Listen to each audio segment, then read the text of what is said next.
Boa noite, irmãos. Grande privilégio estar aqui com vocês novamente. Acho que fazem uns 7 anos que eu estive aqui, ainda era o pastor Humberto na ocasião, mas que bom poder estar aqui novamente e ter, né, uma oportunidade de compartilhar aquilo que Deus está fazendo, através, nos usando de alguma forma, e também vocês que têm acompanhado a gente, né, têm orado por nós, têm contribuído, eu agradeço muito. Antes de falar um pouquinho sobre o nosso trabalho, eu quero falar um pouquinho sobre nossa família. Eu vou deixar a mãe falar. Nós nos conhecemos há 40 anos atrás, quando fomos para o Seminário Batista Regular do Sul. O pastor Nilo estava lá e ele foi o fundador desta igreja aqui, né? E foi um tempo maravilhoso. Foi em 1983 quando nós nos conhecemos. Comecei a namorar ela no último mês antes dela sair, e ela foi para Santo Antônio do Içá, onde ela conheceu o Jaime Júnior, pastor Jaime Júnior. E naquela ocasião, né, ela foi como missionária para o Amazonas, e eu ainda tinha mais 2 anos. Quando foi para eu formar, ela veio e a gente se casou uma semana depois da minha formatura, em 1987. Fazendo as contas, 35 anos, né, de casado. Então, boa noite, irmãos.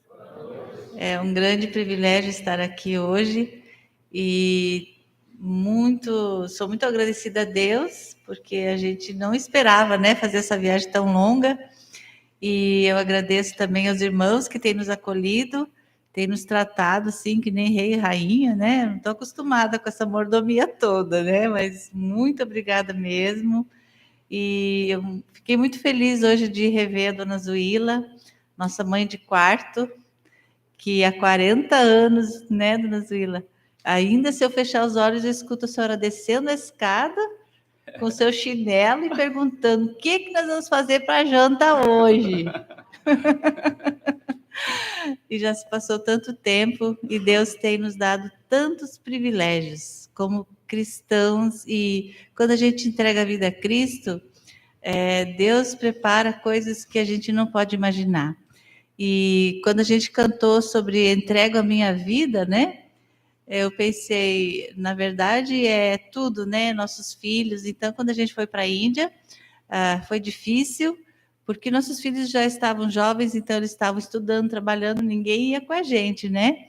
Todos eles ficaram, os 4, morando juntos. Nós temos 4 filhos, 2 moças e 2 rapazes, e eles ficaram estudando e a igreja cuidou deles. E graças ao Senhor, a fidelidade de Deus, as suas promessas, eles se formaram, se casaram com pessoas também fiéis ao Senhor, ficaram firmes e estão firmes até hoje. E as nossas 2 filhas também já está aparecendo aí, né? Nos deram netinhos. A filha mais nova já está indo para o 3º, agora em junho. E a filha mais velha também está grávida, ela tem uma menina, vai ter mais um bebê agora em dezembro. E os nossos 2 filhos também já nos deram 2 netinhos, uma neta e um neto. E o nosso filho do meio, que é o Jairo, ele ainda não tem filhos, mas eles têm servido ao Senhor, todos eles estão servindo ao Senhor. Então, quando a gente foi para a Índia, nós os deixamos e as pessoas falaram, mas como você tem coragem, né? Assim, eu não tenho coragem, eu só estou confiando nas promessas de Deus, que Deus vai cuidar deles. E entreguei-os na mão de Deus e Ele tem sido fiel. Então, nossos netinhos estão aí, para nossa alegria, e agora a gente tem que deixar os netinhos, né? Eu falei para minhas filhas, deixar neto é pior, porque é como se eu tivesse um filho dando na mão de outro para cuidar, então é mais difícil, né, nenezinho? Mas Deus é fiel e eu creio que o Senhor vai cuidar deles também. Muito obrigada, irmãos, por suas ofertas, por suas orações e o testemunho que vocês têm dado no trabalho missionário. Nós louvamos a Deus por vocês. Então, nosso ministério é Confins da Terra, Visão 2020. Eu não sei se eu colocou o som na... Bom, se não saiu o som, tudo bem, mas eu queria que eles ouvissem um pouquinho dos sons da Índia. Nós chamávamos de Brasil Índia Visão 2020, mas nós estamos tendo oportunidade de alguma forma alcançar, né? O Nepal, também estive em Moçambique, mais recentemente tive a oportunidade de ir ali na Guiana, desde então tenho orado por eles lá, pastor Renato, né, está nas nossas orações sempre, e pastor João, então por isso comecei a pensar, então agora é o confins da terra, né? Essa expressão Visão 2020 vem da oftalmologia. É um termo bem conhecido, você vai ver em meios seculares, até outras missões também usam essa expressão, que quer dizer ver bem, né? Quando o médico fala, você está vendo aquele quadro, né, com as letrinhas? No meu caso, eu falo, que quadro? Porque a minha visão é horrível. Eu estou tentando acompanhar ali, olhando, sei que tem alguma coisa mudando ali.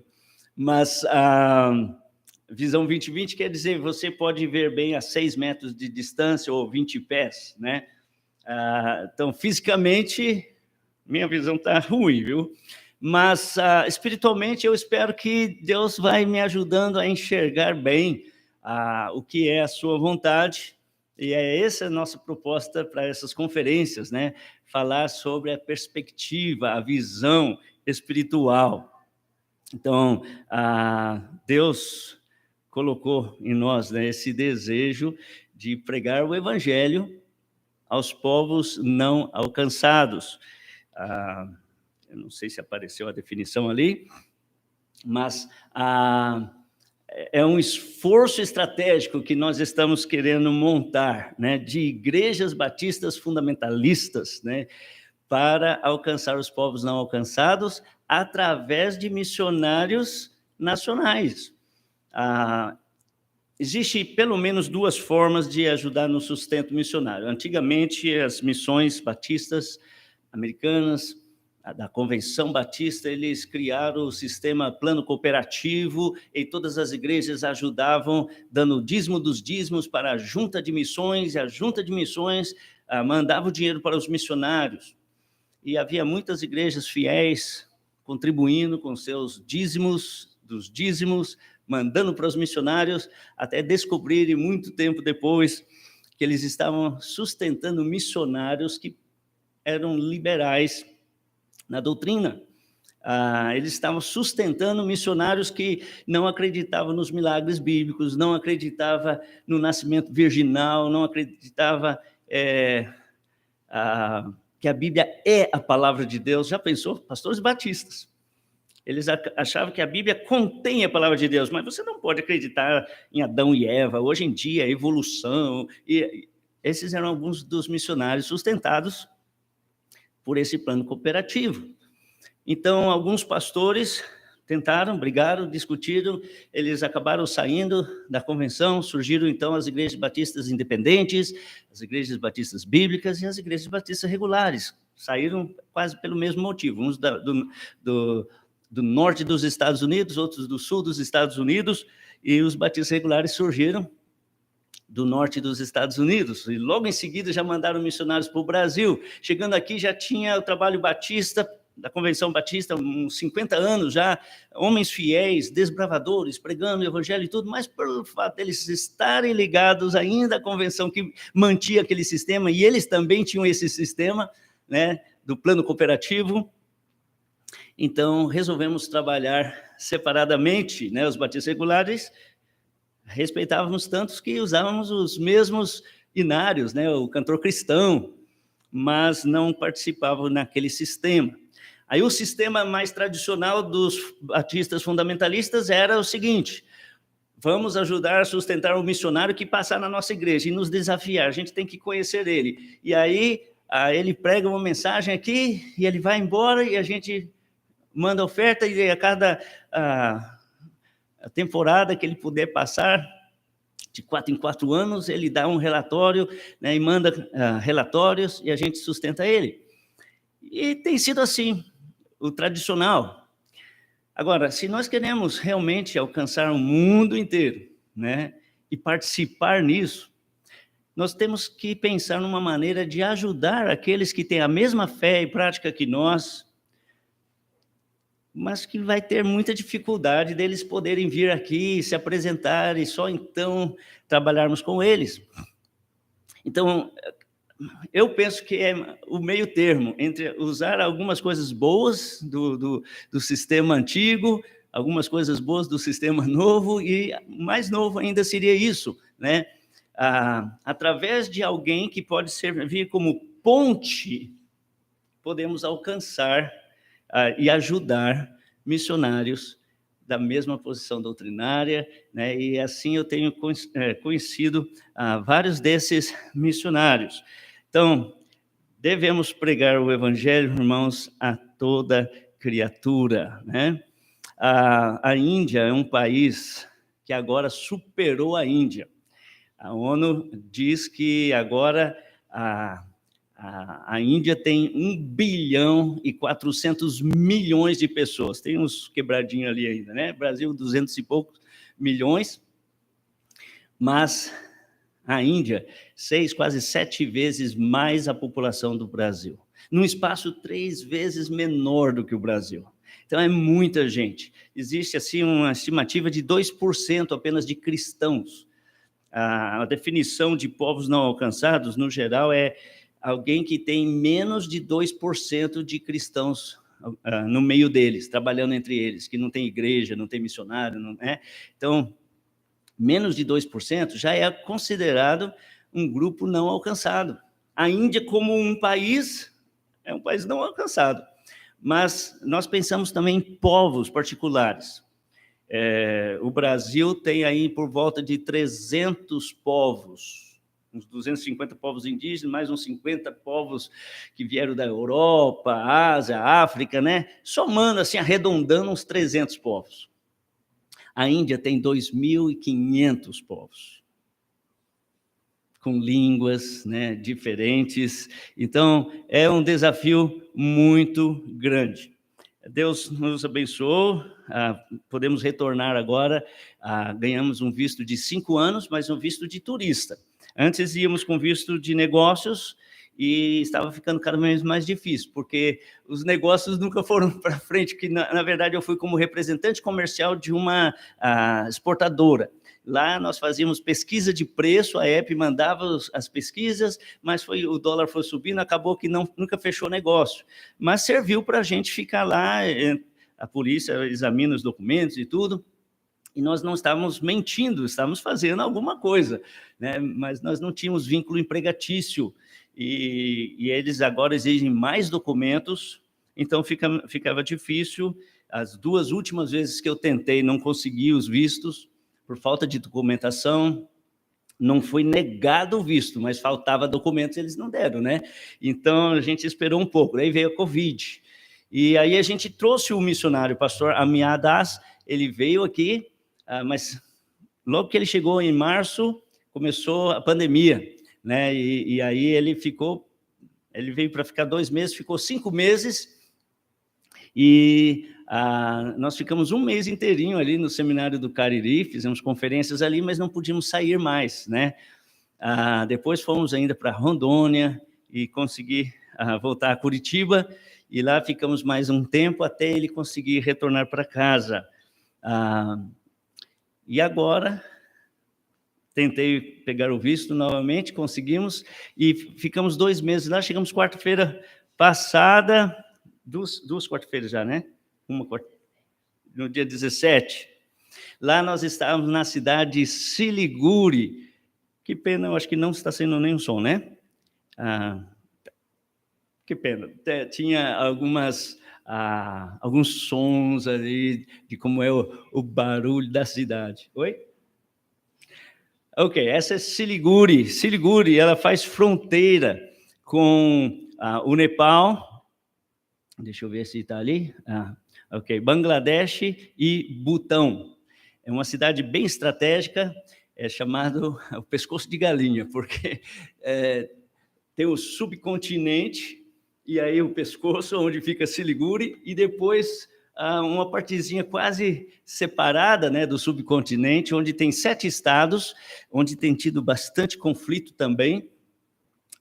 Bem recentemente saiu algumas notícias no estado de Manipur, onde nós temos missionários lá, igrejas, seminários, e temos que orar pelo estado de Manipur. Só que quando você vê as imagens, aparece, algumas pessoas às vezes fazem um pouquinho de sensacionalismo, aparece igrejas sendo queimadas, mas ali não é perseguição religiosa, ali é questão política, existem cristãos em ambos os grupos, eles brigam por questões de terra e direitos, e assim tem sido quase sempre, quase todos os anos, mas esse ano intensificou.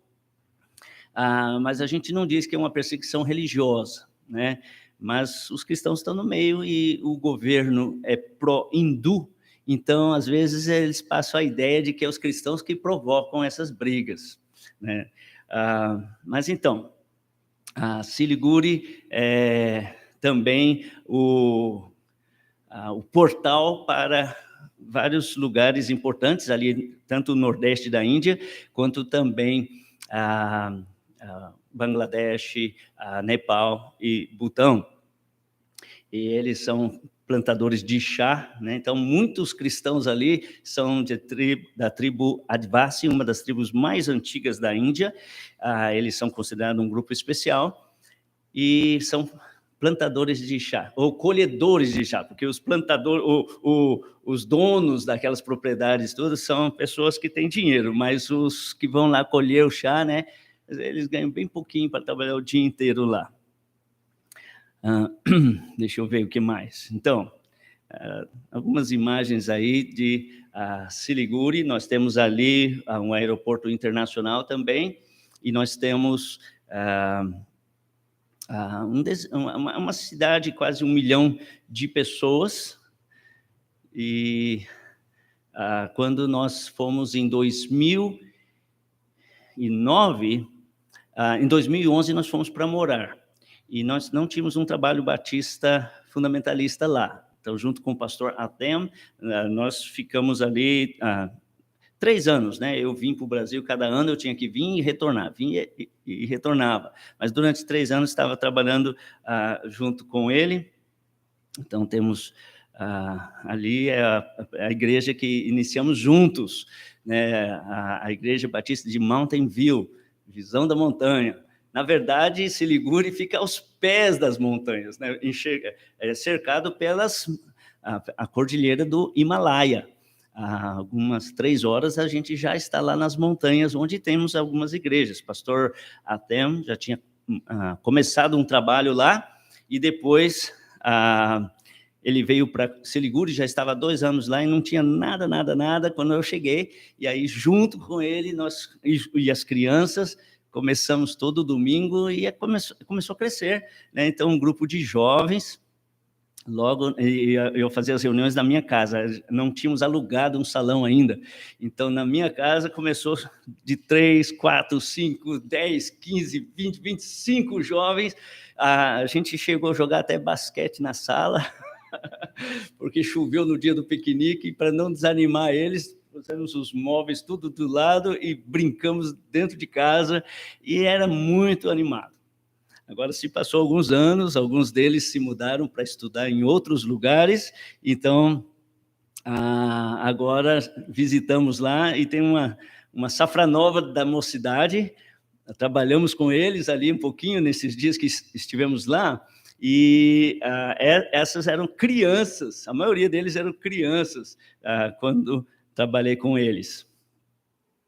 Aqui eles cantando, mas só para ter uma olhadinha, esse era o grupo de jovens, tem alguns adultos no meio deles, e essa igreja é no estilo ocidental. Então, durante os 3 anos que estávamos lá, trabalhei com eles, mas num sistema ocidental, tinha inário, sentava nas cadeiras, né? O culto era em inglês, a maioria das pessoas ali falavam inglês, então os cultos eram em inglês. Agora, depois estávamos orando que num retorno para a Índia, eu pudesse trabalhar com um pastor menos experiente, do outro lado da cidade. E Deus respondeu essa oração em 2013, finalzinho de 2013, ao retornar para a Índia.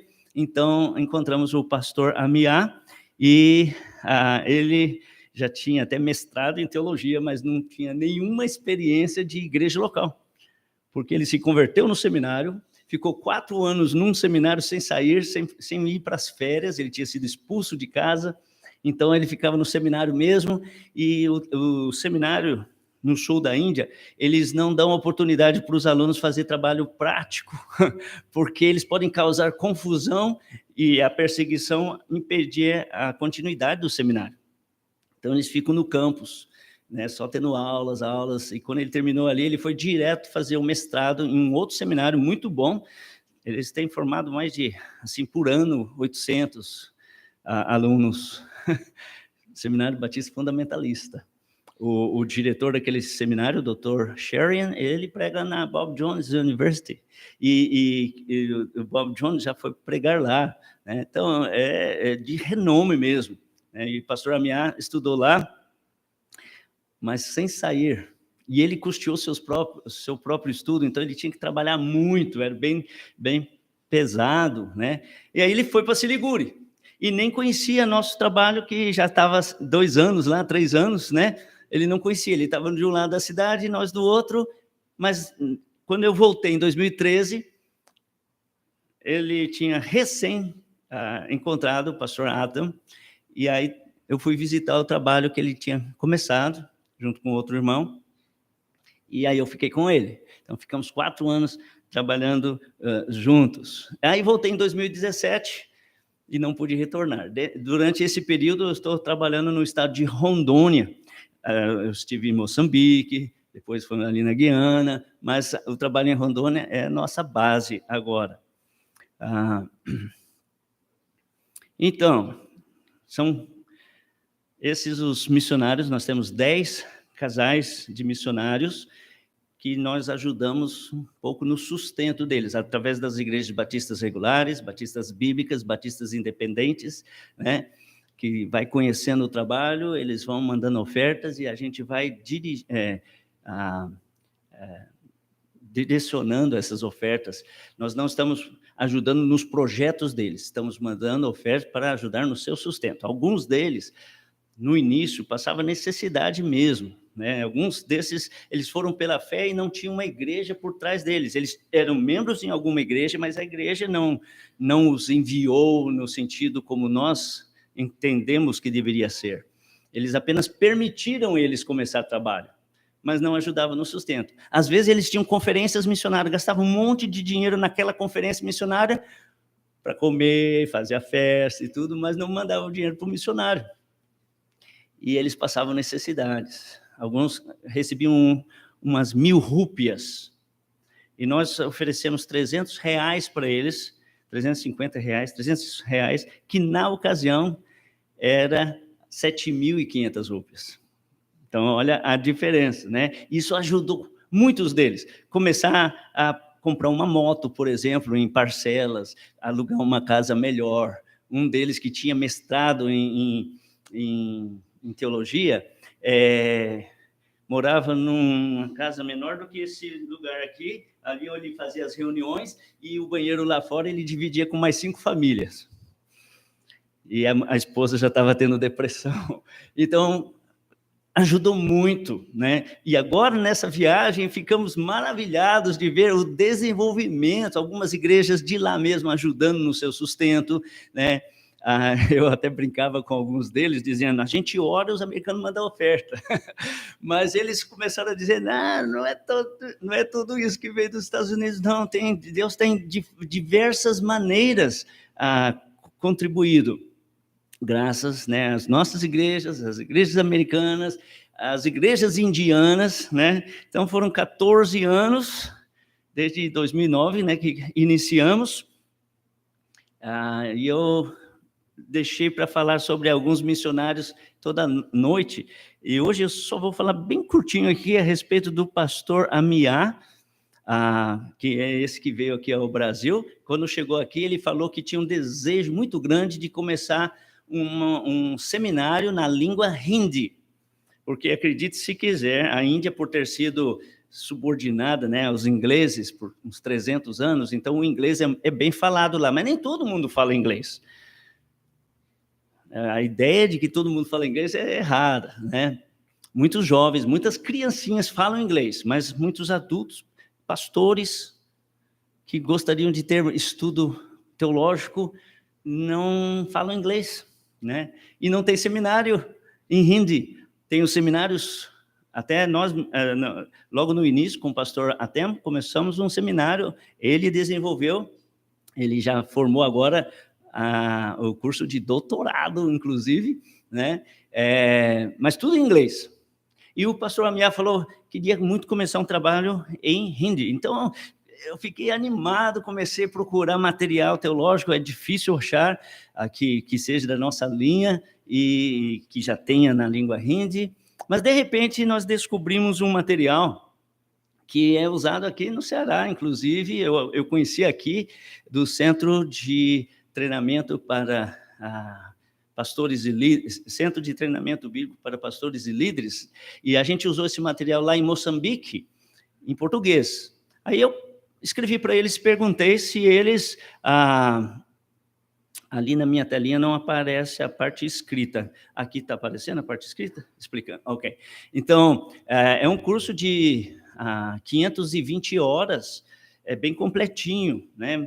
E a gente, estudando aos sábados, 4 horas por sábado, dá para fazer em 2 anos, né? E eu fui agora para a formatura desses irmãos. E toda semana eu dava aula, não do curso, porque o curso exige que o professor esteja presente. Então, o pastor Amiá deu todo o curso, mas eu, de longe, dava algo extra, né? Toda semana eu gastava 2 horas com aqueles alunos, fazendo devocionais, estudos sobre servidão. Eu digo para eles, nossa escola não é uma escola de comandantes, é uma escola de servos.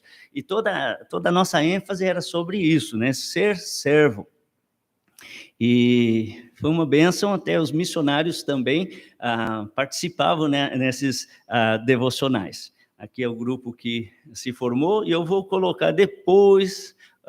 durante esses dias, alguma coisa a respeito da formatura, porque nós temos planos agora de dar o passo seguinte, levar para bacharel em teologia, né? Então, estamos começando agora em agosto. Aí eu vou poder dar aula também, vamos ter outros professores ajudando. Essa é da família do pastor Amiá. É o que é ali? Ok, essa é a igreja dele, que é feito na casa dele. E agora a gente alugou um outro lugar onde vai ser a escola, e a igreja vai passar para lá também, né? Aqui as irmãs, a EP pôde ter um bom tempo com as irmãs ali, e vai começar agora um programa semanal de treinamento para as irmãs. Elas pediram isso, e eu vou ter uma vez por mês as aulas sobre a família, né? Que eles para casais. E durante esse período que ficamos lá, demos alguma assistência para esse trabalho. Então, aí, amanhã nós vamos falar sobre outros missionários. Irmãos, Provérbios fala que onde não há visão, o povo perece, né? Nossa conferência tem como tema missões, uma questão de perspectiva. Eu sei que sábado alguém vai estar falando sobre esse ponto específico, sobre perspectiva, mas alguns dos significados dessa palavra no dicionário diz que é aquilo que o olhar alcança a partir de um determinado lugar. Ainda tem outra definição, que é a maneira de considerar uma situação. Essa é a sua perspectiva. Mas se você perguntar essa mesma pergunta para aqueles alunos de exatas, né, que estudam matemática, logística, né, eles vão dizer que é a representação tridimensional que possibilita a ilusão de espessura e profundidade das figuras. Uau! Perspectiva, tem várias definições, né? ou o ponto de vista que se tem de uma figura quando se está no ponto A, B ou C. Então, perspectiva, quando se trata de missões, né? Na verdade, perspectiva está relacionado ao ponto de vista. O aspecto, a ótica, a visão, né? A compreensão, a interpretação, ao pensamento.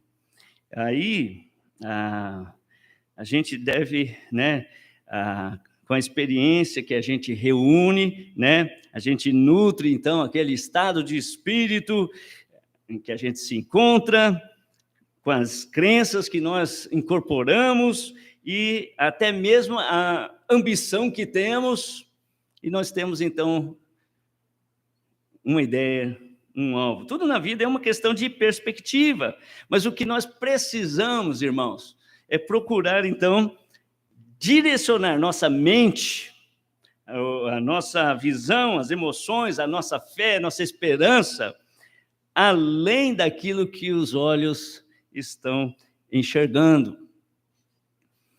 Eu estou tentando olhar além do que os meus olhos enxergam, eu vejo alguns vultos aqui, não estou vendo seus olhos.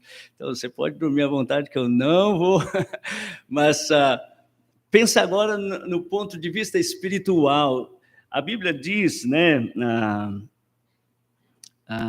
que, aliás, Deus falou para Samuel, quando ele estava para escolher o rei de Israel, que o Senhor não vê como vê o homem.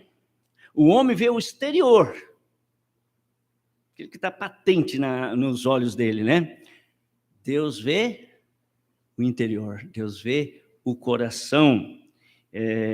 Então, isso é muito simples. A gente tem problemas, os missionários têm problemas, acredite se quiser, e talvez mais problemas, né?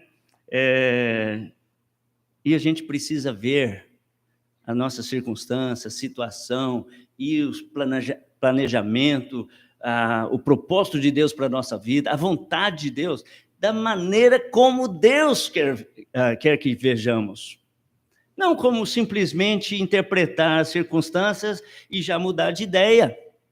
O apóstolo Paulo esteve em Éfeso e ele falou: uma grande porta oportuna se me abriu. Vou ficar aqui em Éfeso por causa dessa porta aberta. Porém, há muitos adversários. Algumas pessoas, só de ver os adversários, já ia dizer: a porta está fechada, né? Mas Paulo estava vendo além do óbvio. Ele via até oportunidades quando viu as adversidades, né? Então, o que faz diferença é como que nós concentramos e focamos na situação. Tudo uma questão de perspectiva. Porém, quando vamos para a Bíblia, e em Provérbios 29:18, diz, né, não havendo profecia, o povo se corrompe. Essa é a tradução em português, e está bem mais de acordo, né? Essa palavra profecia, que no inglês foi traduzido como visão, né? Onde não há visão, o povo perece, mas o que guarda a lei, esse é feliz. É a tradução em português da versão do King James. Em português fala profecia, né? Ou revelação, e essa, na verdade, é a ideia do hebraico, né? A palavra visão, em hebraico, significa isso, a revelação. E o dicionário Webster, ele diz que a revelação de Deus é alguma coisa sobrenatural apresentada à mente pela palavra de Deus. Então, é isso que eu quero que os irmãos entendam, que nós vamos estudar ao longo dessa semana, que não é simplesmente olhar do ponto de vista humano, o homem debaixo do sol, como Eclesiastes diz, né? Mas olhar além, procurar entender o que é realmente a vontade de Deus. Então, em outras palavras, visão no Antigo Testamento era a revelação de Deus para os profetas, para iluminar os futuros eventos. Para nós hoje, Eu não estou acompanhando direito ali, né? Mas para nós hoje é o trabalho do Espírito Santo, irmãos. Como o salmista disse: abra os meus olhos para que eu contemple a maravilha da tua lei. O Espírito Santo veio para iluminar a sua palavra, a palavra de Deus. Ele é o autor da Bíblia e nós dependemos dele. Eu creio que Deus fala conosco hoje. A Bíblia fala que o Espírito de Deus testifica com o nosso espírito que somos filhos de Deus. E ele usa a sua palavra para falar conosco. Deus jamais vai se contradizer. Deus não vai falar fora da Bíblia. Precisamos da Bíblia, mas não podemos estudar a Bíblia simplesmente de um ponto de vista humano. Precisamos ter a sensibilidade e a dependência do Senhor, porque foi isso que o Senhor prometeu. Em João 16, 13, Jesus disse: quando vier aquele Espírito da verdade, ele vos guiará em toda a verdade, porque não falará de si mesmo, mas dirá tudo o que tiver ouvido, vos anunciará o que há de vir. Ele me glorificará, porque há de receber do que é meu e vou-lo há de anunciar. Hoje em dia, muitas igrejas estão tentando glorificar o Espírito Santo. Só falam no Espírito Santo. Mas o Espírito Santo mesmo, que aparece como uma terceira pessoa da divindade, né? Ele não aparece assim, buscando glória para si. Ao contrário, o ministério dele é glorificar Cristo. E é por isso que Deus fala, né? Olhai para mim e sedes salvos. João 14, 16, 17, Jesus disse: eu rogarei ao Pai e ele vos dará outro Consolador. Consolador é a palavra Paracletos, que quer dizer aquele que fica ao lado, né? Foi traduzido também para Jesus como advogado, aquele que fica ao seu lado, né? Esse outro é da mesma forma que Jesus era, o Espírito Santo seria, para que fique convosco para sempre o Espírito da verdade, que o mundo não pode receber, porque não o vê nem o conhece, mas vós o conheceis, porque habita convosco e estará em vós. Então, ele nos ensina a vontade de Deus para as nossas vidas, né? Isso é visão, então, no sentido bíblico.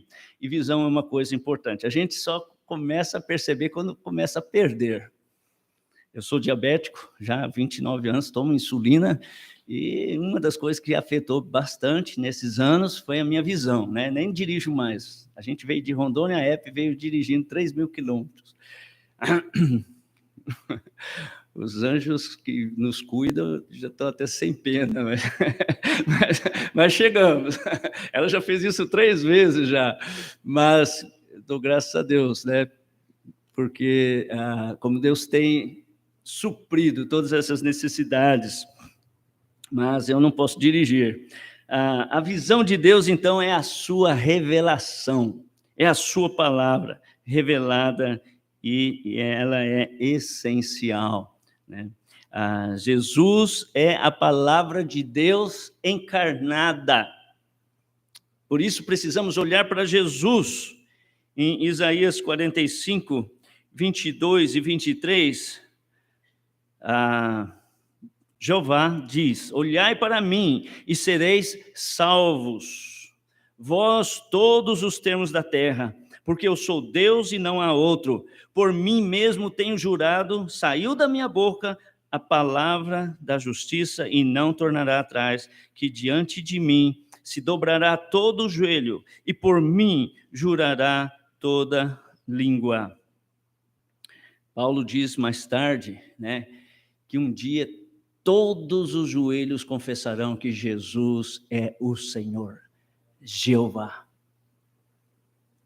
Interessante que alguns traduzem aquele versículo como Jesus é o Senhor, com letra minúscula, como se fosse o seu João, seu Jesus, né? Senhor, letra minúscula. Mas não é. Ele é o Senhor. Os discípulos chamavam Jesus de Senhor, o Mestre. Quando Tomé, que foi para a Índia, viu? Tomé foi o discípulo de Jesus que se tornou apóstolo, foi para a Índia. Infelizmente, alguns anos depois, ele foi martirizado lá. E depois o trabalho ficou anos e anos e anos sem testemunhos. né, cristãos. Mas Tomé, que não tinha ido na escola dominical naquele primeiro domingo, chegou lá no domingo seguinte, porque eles falaram para ele que Jesus estava vivo, ele não queria acreditar, né? E aí, na próxima escola dominical, ele foi, e quando Jesus apareceu e mostrou os sinais, né, que ele tinha sofrido perfuração, Tomé se ajoelha e diz: Senhor meu e Deus meu. O que foi que Jesus disse para ele? Levanta, não fala isso, né? Deus é o Senhor. Não, ele não disse isso. Ele aceitou aquela adoração. Por quê? Porque Jesus é o Senhor. E a Bíblia fala que devemos olhar para ele. Quando João escreveu o Evangelho de João, ele ficou pensando como começar, né?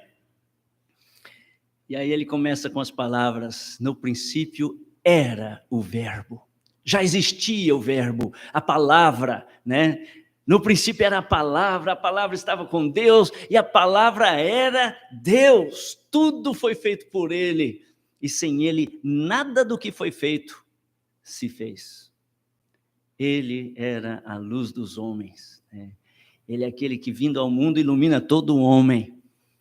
Por isso precisamos pregar Jesus Cristo, para abrir os olhos das pessoas, para elas terem a chance de conhecer a salvação de Deus. João Batista, né? João Batista, ele não fez nenhum milagre, ele era batista, mas ele apontou para Jesus. Ele apontou para Jesus e ele disse: eis o Cordeiro de Deus, que tira o pecado do mundo. Eis quer dizer, veja, olhe. Então, se queremos ter uma visão bíblica, não estou falando visão mística, né? Não estou falando desse tipo de visão que as pessoas, que não pode ser explicada. Eu estou falando visão no sentido bíblico, que é a revelação de Deus. Sem essa revelação, sem essa iluminação de Deus, através da sua palavra, o homem não vai ter a perspectiva correta do trabalho que devemos fazer para Deus, que é missões. Mas devemos começar olhando para Jesus. Como está o seu relacionamento com o Senhor Jesus Cristo, né? Ele é o Cordeiro de Deus que tira o pecado do mundo. Marcos, eu não sei se eu coloquei certo ali. Isto. Marcos, não? Acho que tem outro versículo ali, né? João 4:34, né? Jesus diz, 36? Eu coloquei errado aqui.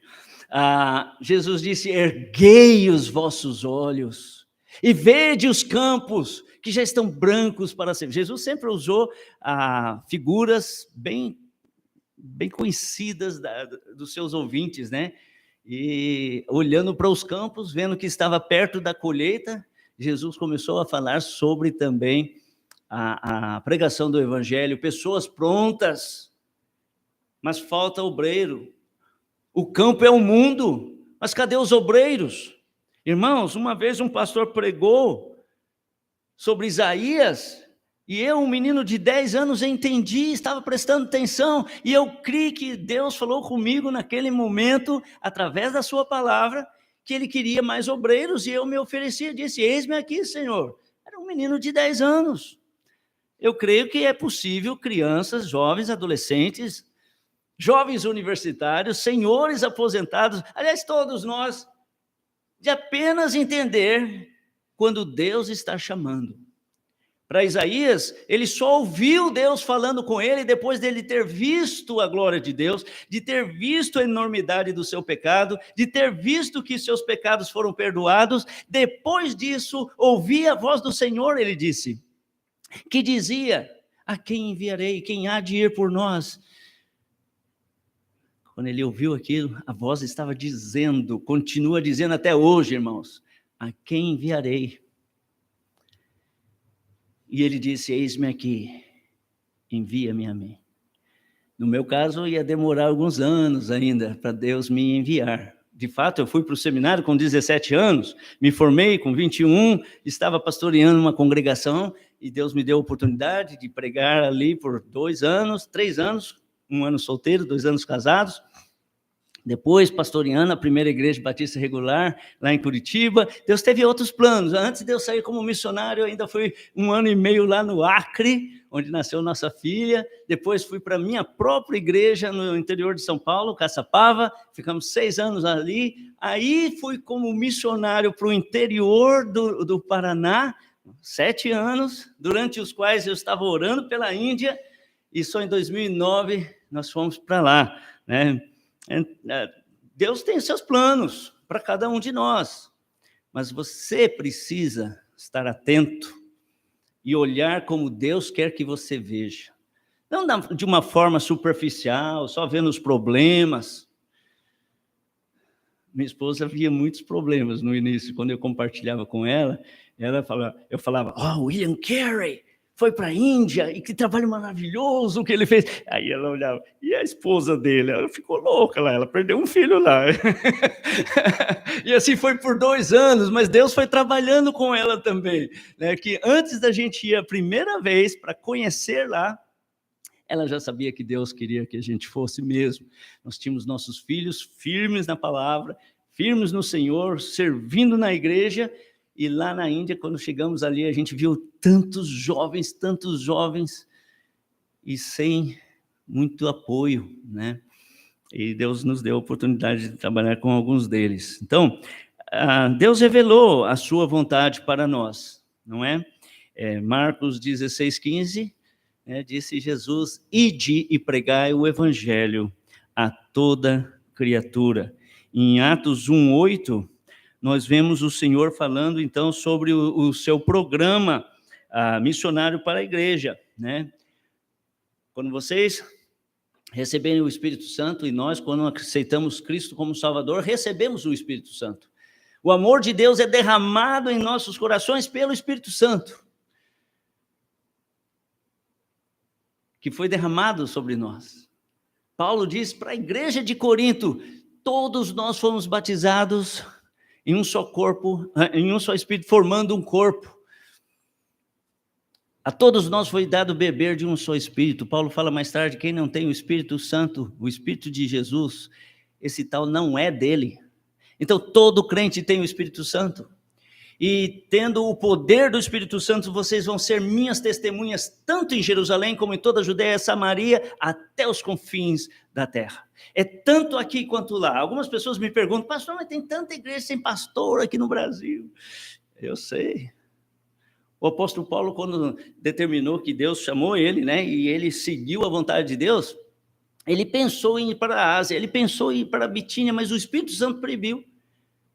Não que não fosse a vontade de Deus que o evangelho fosse pregado lá, porque era a vontade de Deus. Mais tarde, Pedro escreve que o evangelho chegou na Ásia e na Bitínia, mas não era para Paulo especificamente. Deus deu outro plano para ele, e ele foi para a Europa e abriu trabalho em vários lugares lá, né? Então, como vai a sua visão? Como vai a sua visão? Em Mateus 9:36, a Bíblia diz que Jesus viu a multidão e teve compaixão. Ele olhava para os indivíduos.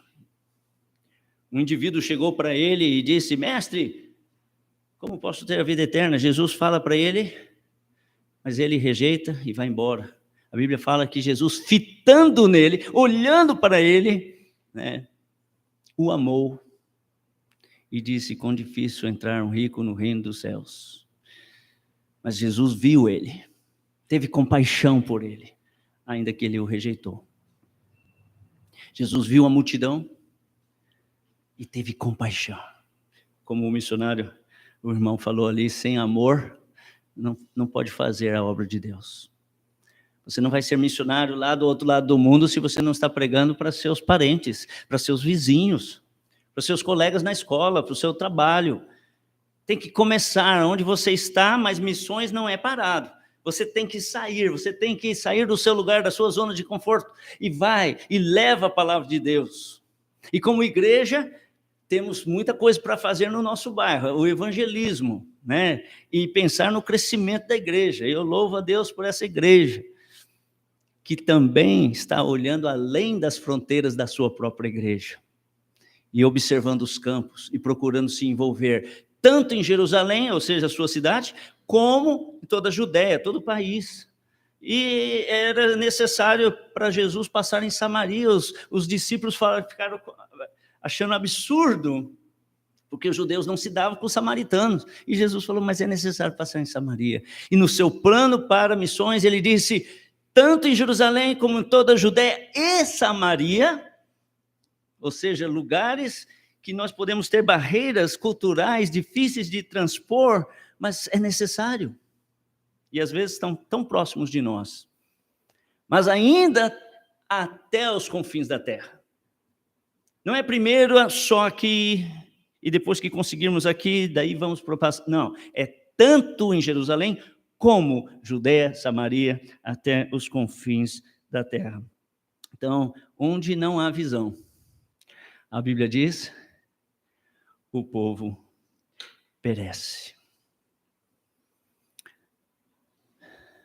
Precisamos erguer nossos olhos e não simplesmente olhar mais longe, mas olhar para a palavra de Deus e procurar entender o que é a vontade dele específica para nós e dizer para Deus, Senhor, eis-me aqui. O que quer que o Senhor quer que eu faça? Essas foram as palavras do apóstolo Paulo. O que quer que eu faça? E Deus transformou ele num abridor de olhos para pregar às nações.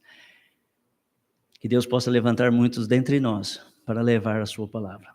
Oremos. Pai, obrigado por hoje à noite, o início dessas conferências, pelos testemunhos que ouvimos e pelos muitos obreiros espalhados nesse Brasil, nas Américas, Europa, África, Ásia, em específico a Índia, onde tem tantos lugares ainda precisando de obreiros. E alguns têm se disposto, mas tem muitas dificuldades. Ajuda-nos a fazer um pouco mais, ó Deus, e auxiliar esses irmãos que estão indo longe. E levanta dentro de nós pessoas que o Senhor vai preparar, moldar e finalmente enviar. Nós oramos em nome de Jesus. Amém.